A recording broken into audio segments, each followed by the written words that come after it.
Good afternoon, ladies and gentlemen. My name is Larry Lederman, and I'm the chair of the Ambassador Speaker Series at Carleton University. I would like to recognize some of our guests. First, the Ambassador of the European Union, Her Excellency Marianne Konix, and her husband, Dr. Kurt Shelter. It's rare that we have him here, so I felt I had to introduce him. The Ambassador of Costa Rica, His Excellency Roberto Dormund. The Ambassador of Ukraine, His Excellency Andriy Savchenko. The Ambassador of Armenia, His Excellency Armen Yeganian, and the Deputy High Commissioner in charge of Zambia, Evaristo David Kasunga. We also welcome members of the embassies of Russia, Cuba, the Dominican Republic, and Kazakhstan. And we also are very happy to see that the Federal Commissioner of Lobbying, Karen Shepard, is here today, and various members of Global Affairs. And we have some former Canadian ambassadors like Paul Durand, Dean Brown, Margaret Skock, and those of you who stay for the reception can go and ask them later, what was it like to be an ambassador for Canada abroad? And I'm very pleased to see that an old friend, the former Vice Chief of Staff of the National Defense, Lieutenant General Guy Thibault, is here with us. Where are you, Guy? There you are, over there. And other members from the Canadian government, we have Serge Ballet of the National Gallery of Canada, Laurent Schaller of the Chateau Laurier, and students and faculty from Carleton University, and members of the media, including Jennifer Campbell of Diplomat Magazine, Laurie Few of CPAC, who's here from Toronto, and photographer Uli Baum. And I'm delighted to see all of you here today, and it is my pleasure to ask the director of the Norman Paterson School of International Affairs, Dr. Dane Rowlands, to introduce our speaker. Thank you. Merci, Larry. Bonsoir, mesdames et messieurs. À la part le président de l'Université Carleton, le vice-président recherche internationale et le doyen de la faculté des affaires publiques, bienvenue. Je vous souhaite un grand bienvenue. It's a great pleasure for me to be able to introduce our speaker tonight. And this the fourth and for the year last of our speakers in this series. So we're very pleased to have with us tonight Ambassador Marcelo Suárez Salvia, the ambassador from Argentina to Canada. He graduated as a lawyer in 1991 from the Universidad Museo Social Argentino in Buenos Aires. He worked briefly at the Economy and Public Affairs Ministry before entering the National Foreign Service Institute. In 1997, he entered the Ministry of Foreign Affairs as third secretary to Italy, where he was posted first. So that was a nice assignment, I think, to have. He returned to Argentina for a position of Chief of Staff in the government of the province of Buenos Aires. He then returned to the Ministry of Foreign Affairs as Chief of the Minister's Office. He was appointed and served at the UN in New York City in 2003. And from 2004 to 2009, he served as the Vice President of the United Nations Committee on Information. He also represented Argentina at several international forums and conferences over this period. After returning to Buenos Aires, he was in the Ministry of Foreign Affairs as Director of Multilateral Cooperation and promoted up to the level of Minister at the diplomatic level. He was named in 2011 General Coordinator of Argentina's chairmanship of the Group of 77 and China at the permanent mission of his country at the United Nations in New York City. Ultimately, he served as the Consul General of Argentina in Chicago until 2016, and later in 2016, so last year, he was appointed Argentina's ambassador to Canada as of the summer. So it's a great honor to have the ambassador with us tonight. I'm not trying to, oh, there you are. Okay, so welcome, and I hope you all enjoyed the talk.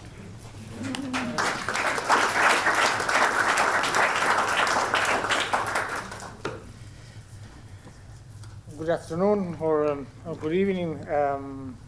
I would like to start by thanking Carleton University for the opportunity I have today of addressing you all and to share my views of the future of the bilateral relationship between Canada and Argentina. Particularly thank you to Mr. Dane Rowlands, Director of the Norman Paterson School of International Affairs, for his kind words. My special thanks also go to Larry David Lederman. My special thanks also to all the colleagues, distinguished colleagues, and members of Diplomatic Corps and former ambassadors of Canada, and ladies and gentlemen. I would start talking about the similarities between Canada and Argentina, particularly for those that are not familiar with Latin America. It speaks about the things that we share in common, not only from a historical perspective, but also for the situation that we share in the globe. For instance, we both have huge territories. Canada being the second largest territory in the world, and Argentina being the 8th largest country in the world. Just to give you an idea, Argentina would fit within Canada almost three and a half times. So we are the 8th largest country, but very far from what Canada represents. In terms of population, we have 43 million, around 43 million people, which means that we have more population than Canada. Canada shares the longest border with the US, and we share the third longest border with Chile. We are both federal countries. That means that we have 3 levels of government: federal, provincial, and local, or municipalities. Both countries are open to migration, and they were built by migrants.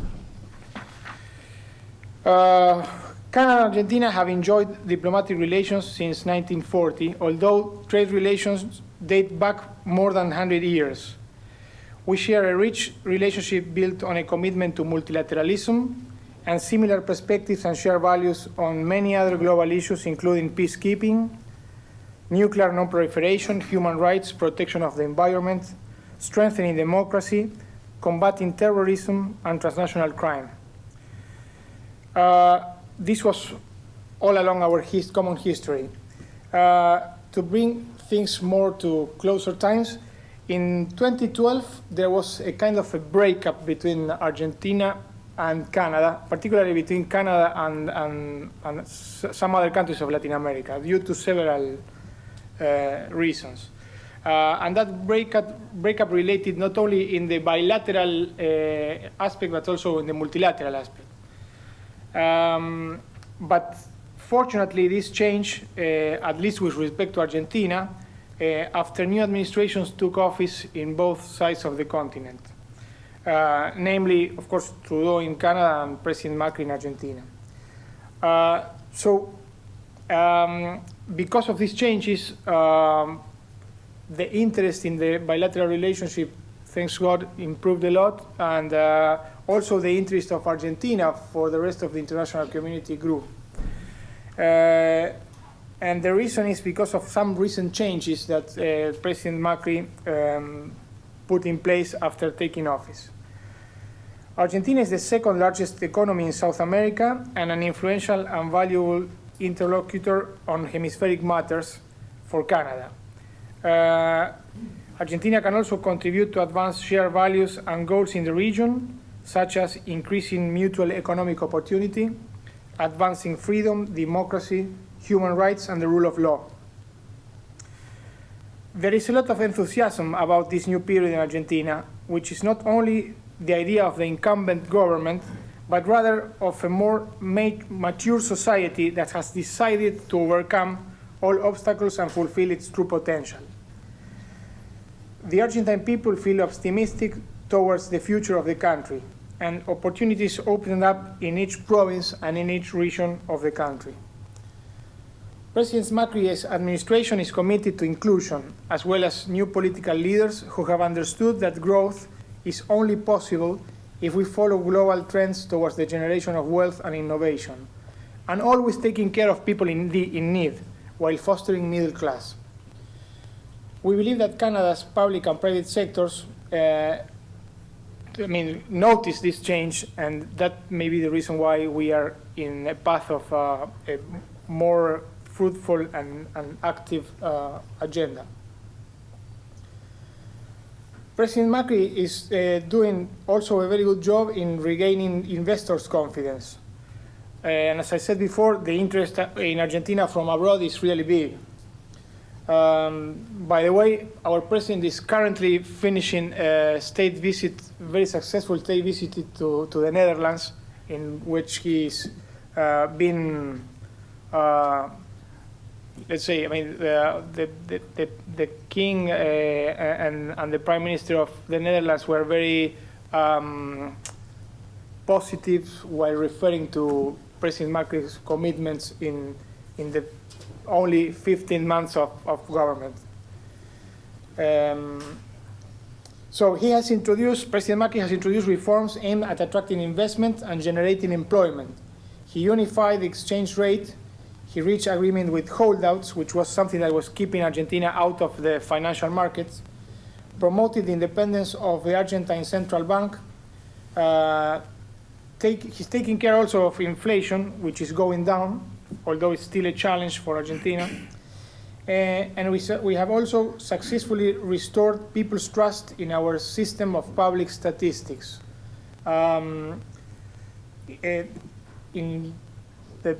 Maybe 2 months ago, even less, for the first time after being reformed, the Argentine Institute of Statistics published their figures about poverty. And it was very sad to learn that we have almost 30% of people living in poverty in Argentina. And so that puts a lot of challenges ahead, and things are really tough for not for President Macri's administration, but for the provinces as well. And it's something that we are trying to solve. It's really painful, particularly for the middle class, because one of the things that President Macri has done really in a very conscious and effective manner is that he didn't take away subsidies from poor people or people in need. So although it's very costly for the public budget, he put in place some reforms to the subsidy system in Argentina, so poor people could keep their allowances in regarding to being unemployed, or maybe because of they have a large family that they have to care of. And so although middle class suffer the worst, because what he did do is to put an end to subsidies to public services. Just to give you an example, the monthly electricity bill of a household in Argentina used to be cheaper than a big pie of mozzarella pizza. So if you go to ask for a restaurant and say, I have a mozzarella pizza, that would be way more than what you paid for your energy expenses in your household. So the burden is on the middle class. And that is something that it's very complicated, because when middle class is not happy, political results may be weird. I got the message through. Okay, so and as a result of all these measures, several local and foreign companies are showing that they are trusting Argentina. Particularly Canada, which direct investment in Argentina, as reported by Statistics Canada for 2015, was at about $1.18 billion of dollars. So this is also reflected by the active presence of Canadian companies in the mining sector, which is the main sector of investments for Canada and Argentina, as well as Canadian-controlled subsidiaries in the agro-industrial sector, fertilizers, processed foods, livestock, dairy and fish products, as well as energy, principally oil and gas, particularly shale gas. Printing also is a very important industry in which Canada has investments. telecommunications, and some others. So a top priority for us are investments in infrastructure to connect the country and reduce logistic costs. And this is also important for Canadian industry because, you know, it happens here in Canada as well. Mines are located in areas in which infrastructure is not that well developed, so it's very cumbersome to get there. It's also cumbersome to get all the produce from the mines from there to the industries or to export. So we've made a point in improving our infrastructure, and in that regard, we launched the most ambitious infrastructure plan of our history to build a more developed and connected country. Particularly what we call Plan Belgrano, named after one of our heroes of our independence. It's one of our priorities. It's a national program to strongly foster social, productive, and infrastructure development in 10 provinces of the north of Argentina, the long-forgotten region of our country throughout history. You know, as a result of our economic pattern, productive pattern of the beginning of our history, we celebrated our 200 years anniversary independence last year. And at the very beginning of the 18th century, all our economy was UK dependent. And we had a very, very good relationship with UK, commercial trade relationship with the UK.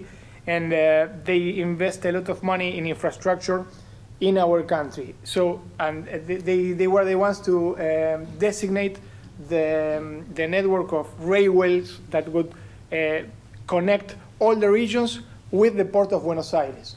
So if you, let's imagine Argentina's map here, which is long country running from north to south. So all the regions would go to Buenos Aires. So there was no interconnectivity between the different productive areas. So this is what we are trying to, 200 years after, no, it's less than 200, 300 years after, we are trying to remedy that. And this is also a very good opportunity for investments, foreign investments. And in the interest of Canada also, we are very committed to climate change, and in that regard, trying to invest in renewable energies to exploit our potential in sectors such as solar, wind, and power generations, and biomass. So this kind of what has been happening in the last 15 months in Argentina, which is a very, very short period of time, and because of the sudden put in practice of these policies, some shocks are felt by a part of the population. But even though there are polls that say that people that are suffering those measures are confident that it's a sacrifice that we should pay in order to have a better future, which is a good sign of trust and confidence. So what will be the role of high-level diplomacy in this? Because of reasons that it's not for me to comment, but in 2012, you can imagine who was sitting on each side of the counter at that time in both countries. Canada and Argentina came to a stalemate in terms of exchanges, high-level meetings, whatever. So after Prime Minister Trudeau won the election here, that was in November 2015. Am I correct? November? And so in December 2015, we also have a new government in Argentina. Our Prime Minister and our President happened to meet for the first time at the World Economic Forum in Davos in January 2016. And for reasons that I cannot explain, they were kind of the celebrities of Davos. You know, all the press were after them. They were looking, trying to get interviews, highlighting their changes in style, talking about new politics, and so on. So they met and they seem to connect really well in personal terms. And they have these, high-level meetings are always very, very short because people don't have that time to spend at those meetings.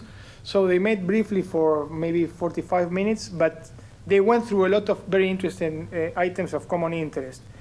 As a result of that, the bureaucracy on both sides started to see, okay, it seems that we have green light to move forward and regain momentum and recover our excellent relationship, which has been dormant for a couple of years. And another meeting was set up when they happened to meet again at the nuclear summit that took place in Washington, D.C. In March that same year. Again, they touch upon other issues that were not talked about during Davos, and at that moment, our president invited Minister Trudeau to visit Argentina during the year or whenever he sees fit.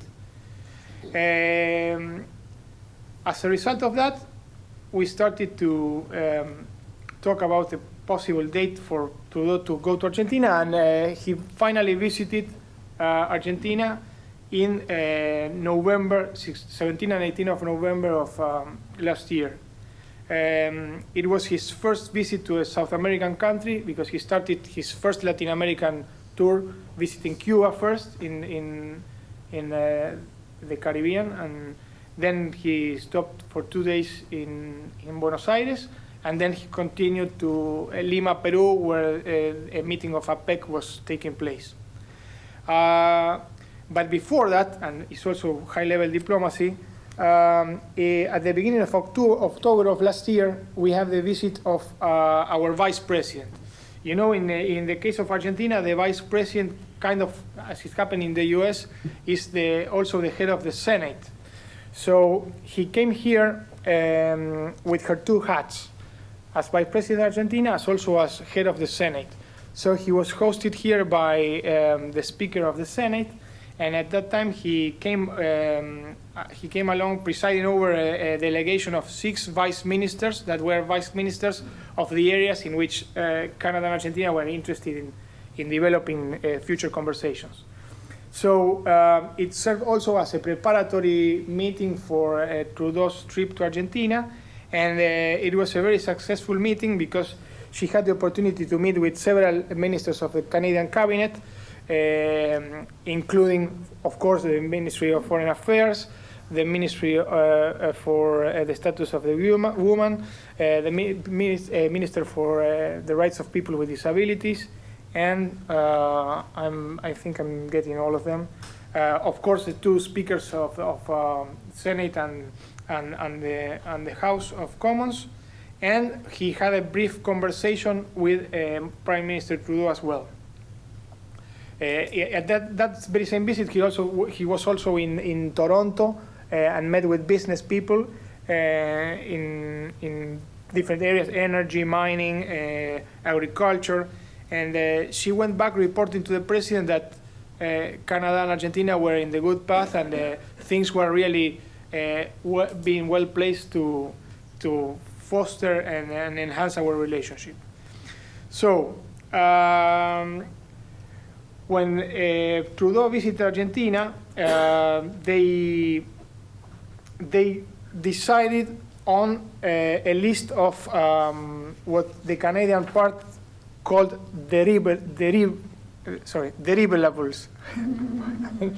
You get that? Deliverables. Okay.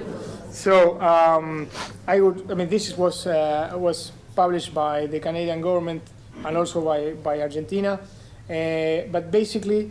They identified big areas in which develop concrete actions. For instance, they agreed to collaborate in fostering democracy, pluralism, and human rights. And remember, this was agreed on November 18th last year.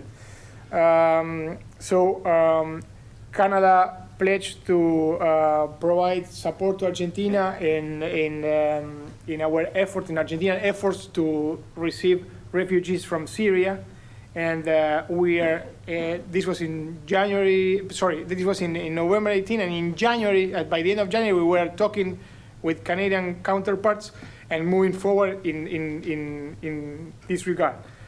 As a result of the collaboration, I mean, as the result of the collaboration, lots of family are already settled in Argentina from Syria. And we are learning a lot about the Canadian experience in partnerships with private sector, civil society, and how to better assist refugees in their relocation and feeling part of the new communities that they belong to. And so, I mean, in very few months, concrete actions are in place as a result of collaboration and cooperation between the two countries. Also, they committed to strengthen bilateral and multilateral dialogue on human rights through the establishment of an annual Canada-Argentina bilateral human rights consultation, which was something that has been put aside for more than 6 years. So again, in this case, Canada is traveling to Argentina at the end of March to restart these human rights consultations.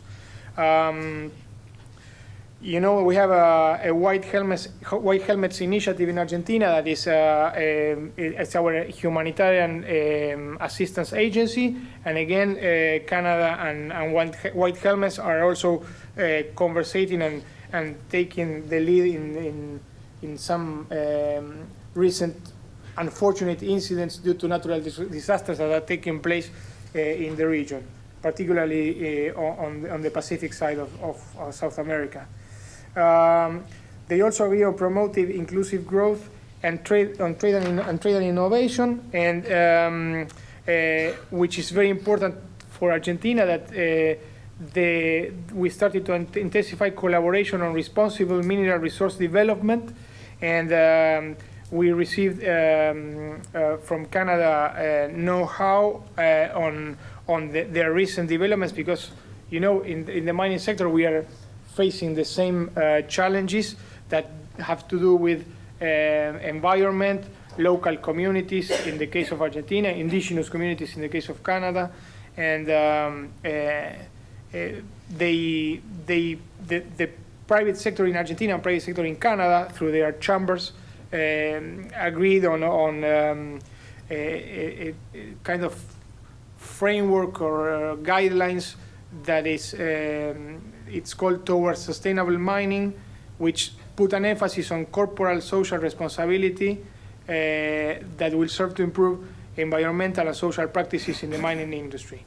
And this is kind of a virtual circle, because the better we perform in extractive industry, the more acceptance of the people in Argentina and the more chances of benefiting from in a responsible manner of this industry, which is key for everyday life. I mean, I was amazed to learn that mining, you will find mining everywhere. So when you see those people that very legitimately complain about mining industry, but they say, okay, but do you see that there's mining in this microphone, there's mining in your cell phones, there's mining everywhere, there's mining.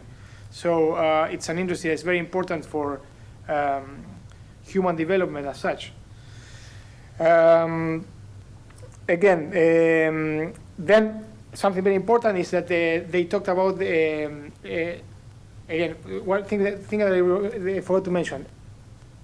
November 17 and 18, it was immediately after the result of the elections in the US. So the approach to Argentina from Canada was quite different. I don't know if this is personal opinion, but a plan B needed to take place after the result of the elections in the US, and I believe that plan B for Argentina was very convenient.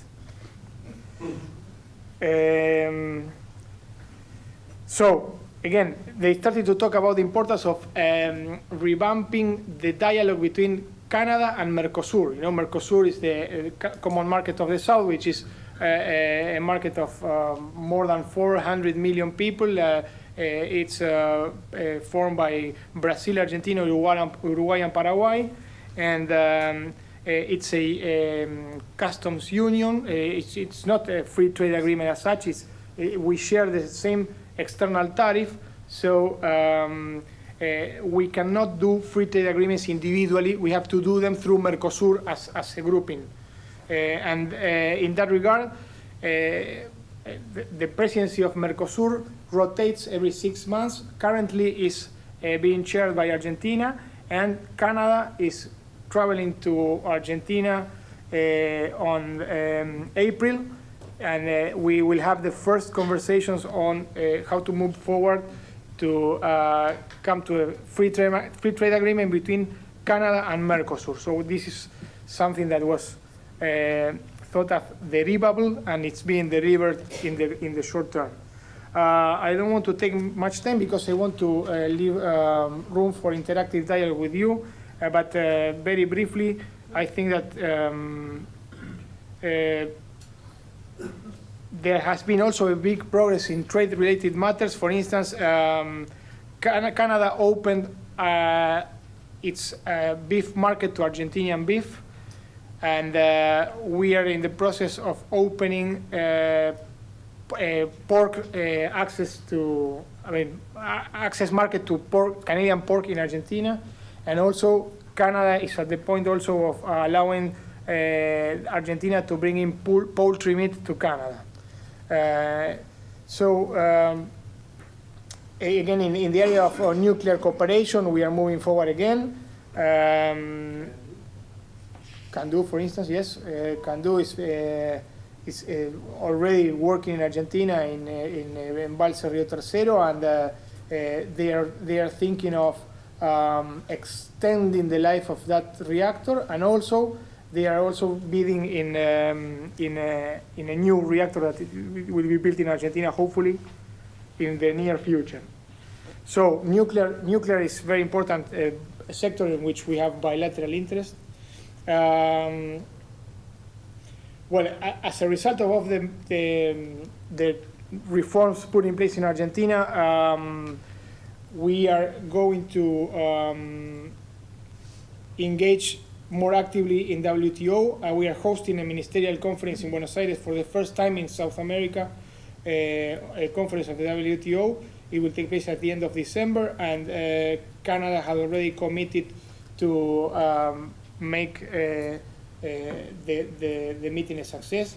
And immediately after that, in January 2012, we are chairing G20, and Canada is chairing G7. So we also have to coordinate again to make sure that both presidencies are a success for Canada in the G7 and for Argentina in the G20, and of course for the benefit of all members of the grouping countries. Then I could go through, a lot of meetings that will take place in the near future that are responding to this roadmap that has been decided after the visit, or as a result of the visit of Prime Minister Trudeau to Argentina. The workload ahead is really big, we have a lot of challenges. It's not easy to work. Okay, let me rephrase that. It's not easy to move forward in the speed that one from the Argentina perspective would like to move forward. We see, and I don't know if this is the experience of other ambassadors present here, but we see that we can be very active and happy to agree on what to seek for the near future. But then when we start to walk, the path is not that easy. And there are some bottlenecks. There are some issues that I don't really see, or I don't quite understand the reasons why, which is, it will be more easy for anyone to know what are the counterparts' problems, because you can work on that cooperatively and on a bilateral basis. But sometimes I find it very difficult to find not who to talk to, because our interlocutors are really very good colleagues and very helpful. But and some issues that are really sensitive, we don't know where is the problem, which is the level in which things are stuck. And I mean, that is very commendable for my Canadian colleagues, because they know how to keep their internal affairs really protected. But if we have to respond to this very ambitious mandate from our leaders, a more active dialogue would be very appreciated. So you Canadian former ambassadors at the auditorium, you are very welcome to contribute whatever is at your alcance, so at your reach. Okay, and then in order to, allow time for more interactive dialogue, just to tell you that as a result of this very proactive agenda, our staff in the mission have increased from 4 diplomats to 6. So this is very good indication, 50%. This is a good indication of the expectations, at least on the Argentina side, on the bilateral relations. So again, thank you, Larry, for the opportunity that you gave me to share with you our comments on the bilateral relationship. Thank you.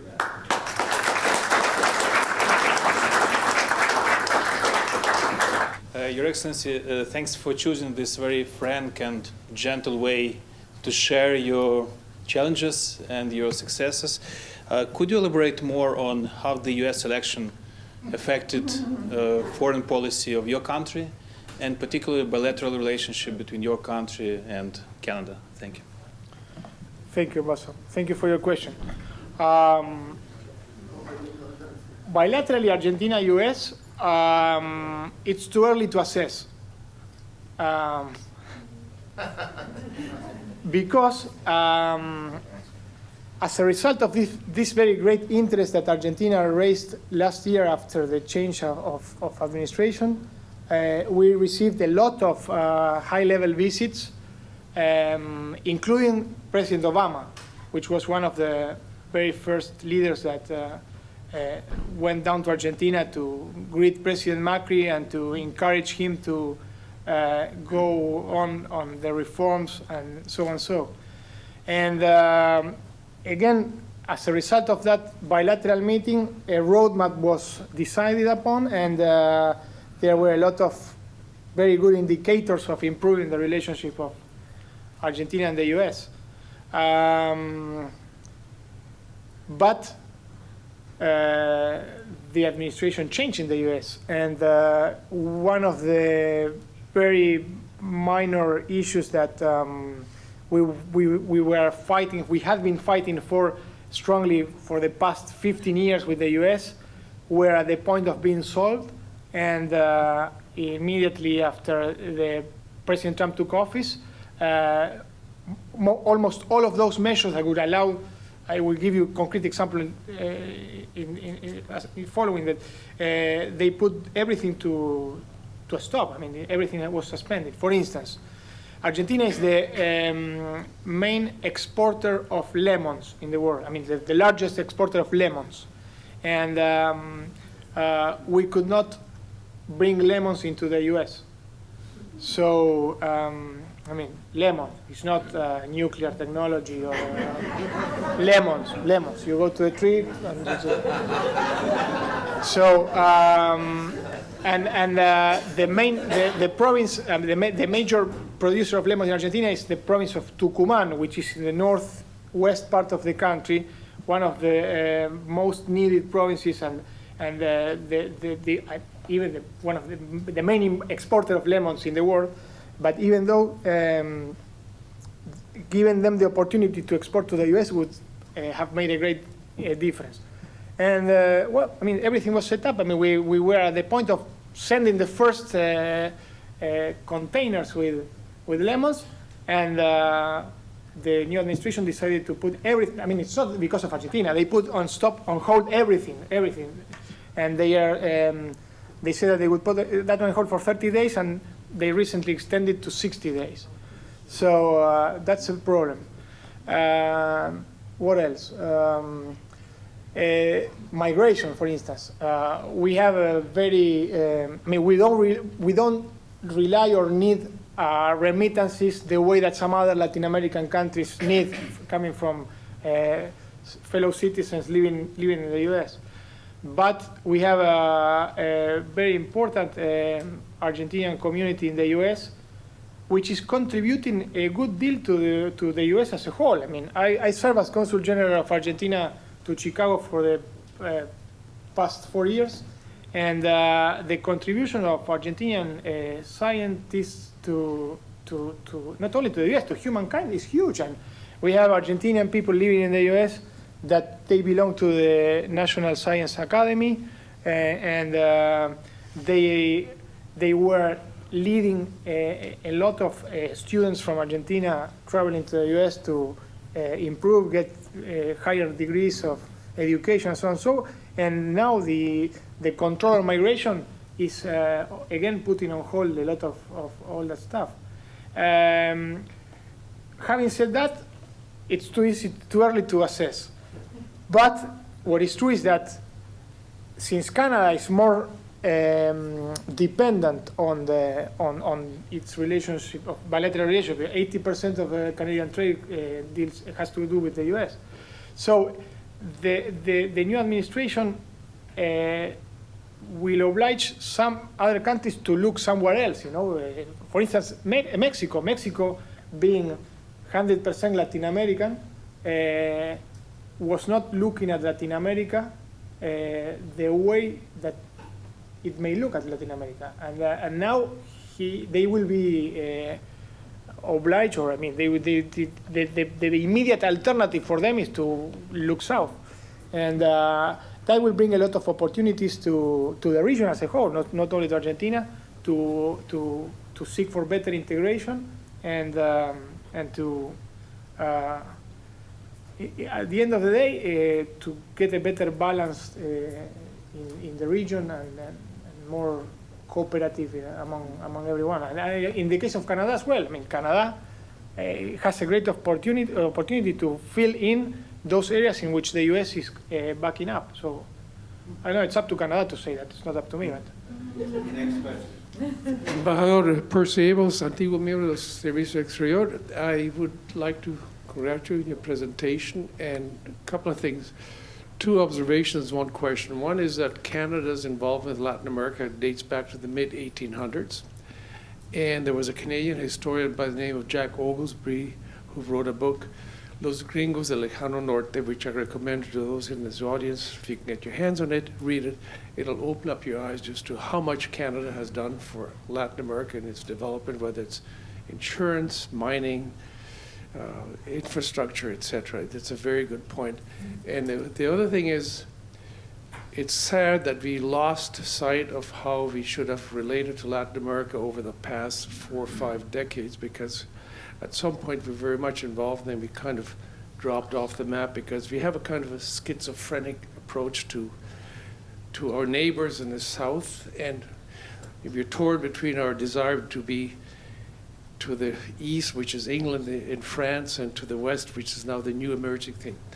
The thing that I want to know is how much effort is going to Argentina put into reestablishing the relations with Canada and with Mercosur, because Canada and Argentina had a very strong economic and political relationship going back to the 20s, 30s, and 40s, and they kind of dropped off. And I think we're at the point, given that Mr. Trump is trying to dismantle what has been done in the north.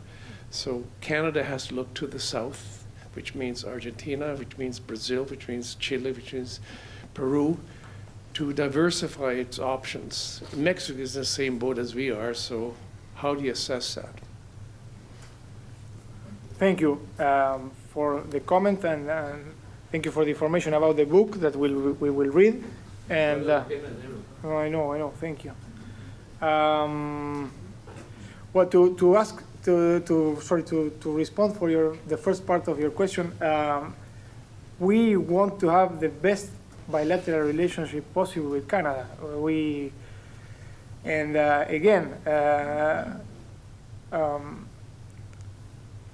can I talk kind of with the, I don't say Chatham rules because we are being recorded, but this is like an academic, it's an academic environment, so I can say whatever I want, just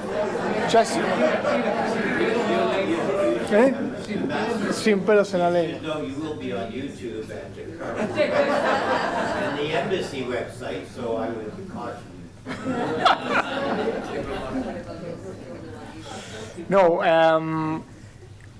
as I said before, we want to have the best relationship with Canada, and we are working for that, and we are working hard in that direction. And I believe that my Canadian counterparts are also working very hard to that direction. But at some point, there are things that are not done the way that it could be done in order to achieve results in the short term, or in order to achieve results. Well, but not even largo plazo. For instance, you know, educational exchange. It's key. I mean, if you want to be a very good friend of another country, you have to be very nice with your students, very proactive with universities, try to facilitate whatever can be facilitated in order to improve that flow of people coming back and forth. And we have a problem with visas.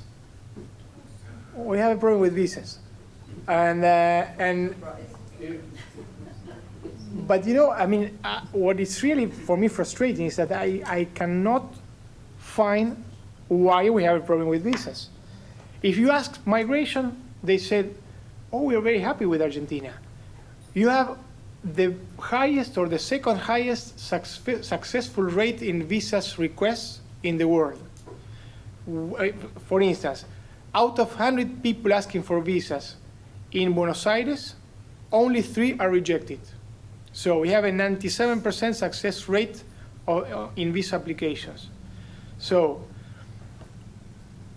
I mean, we are not asking to get, we don't want to have visas, we don't want to have any controls.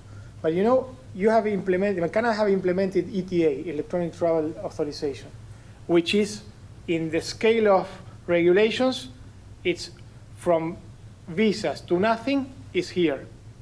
Huh? So nowadays, we are not asking to go from there to there. We are saying, okay, you have another alternative in the middle. Can we start talking about this?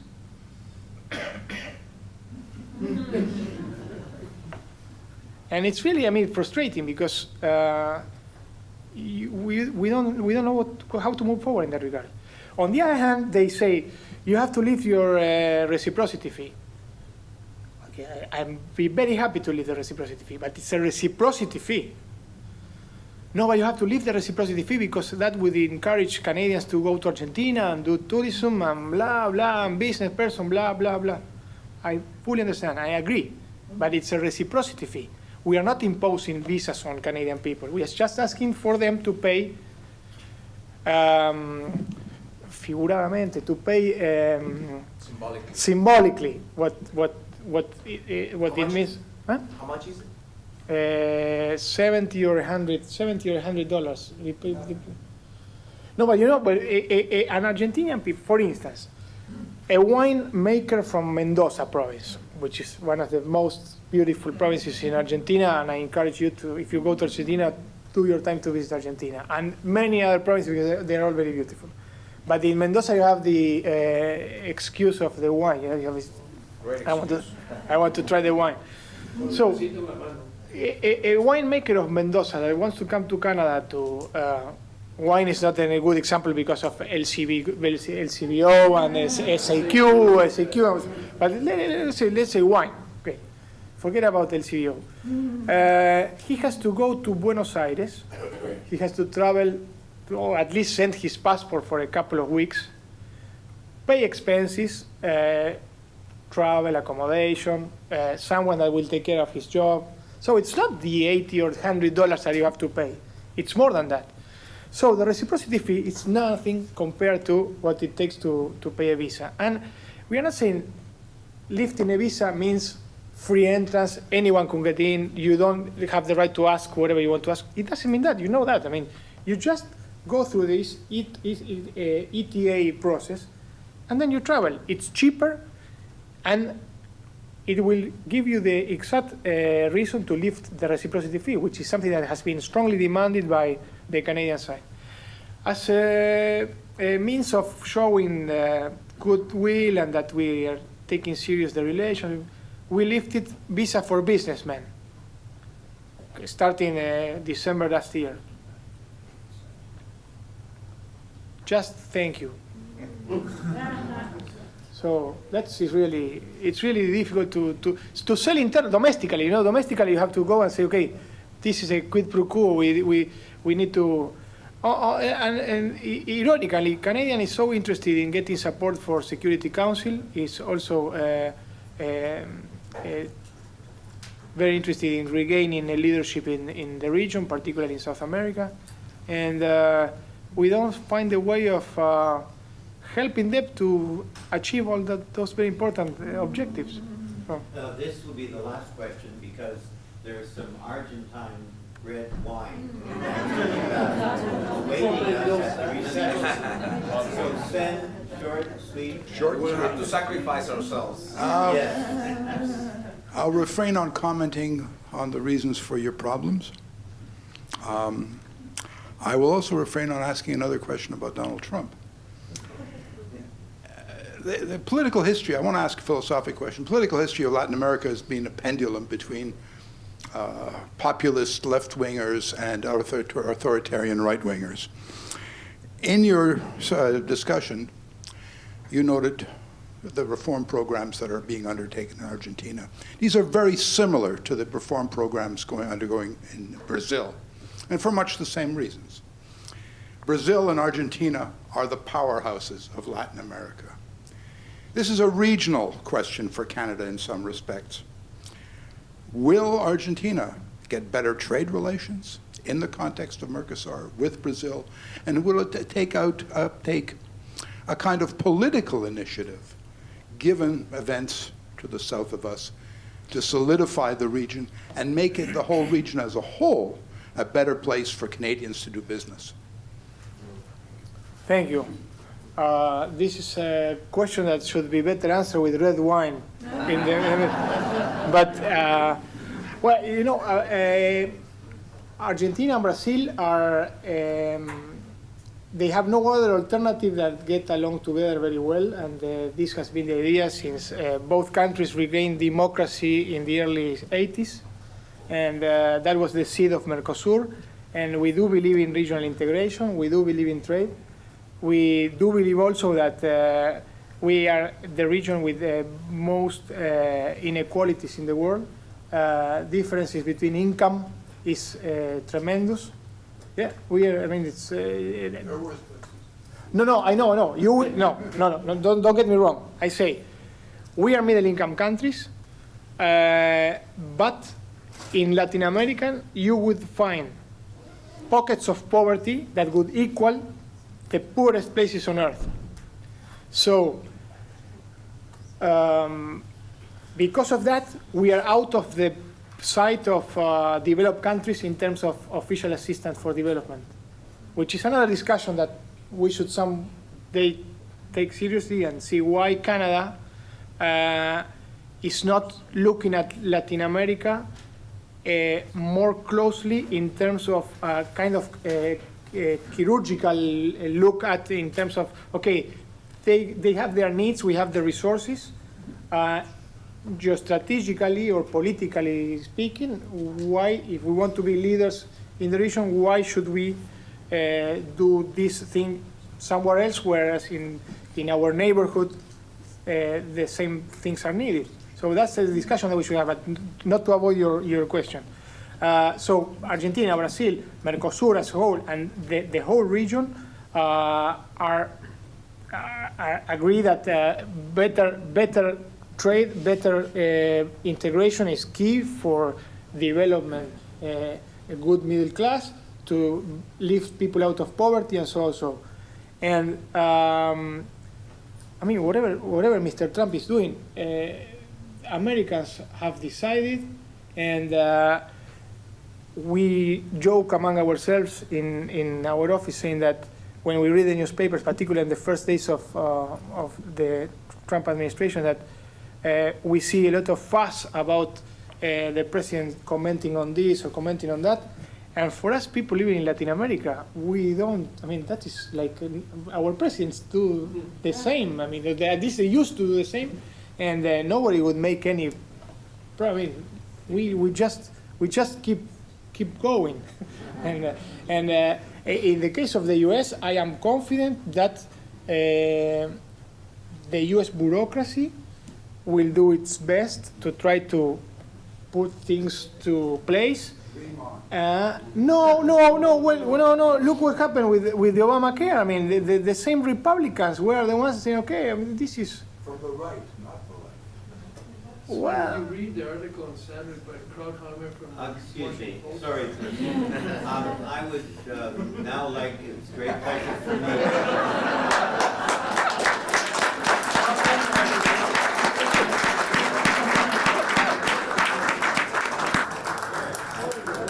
Larry, you can ask. You can ask. I would now like to ask the Ambassador of the European Union, Her Excellency Marianne Koenigs, to thank our speaker.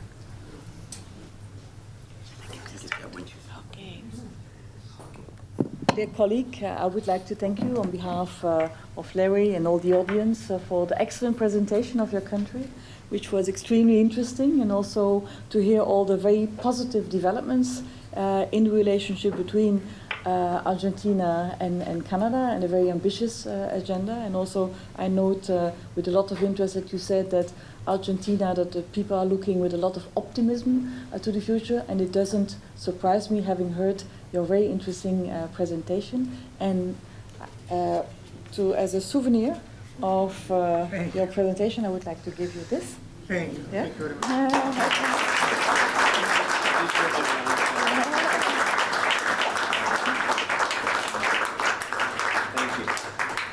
If you allow me, because Yes. I stand between this and the wine which will be served, Yes. but I would like to thank sincerely Larry Lederman for the organization of these Ambassador Series.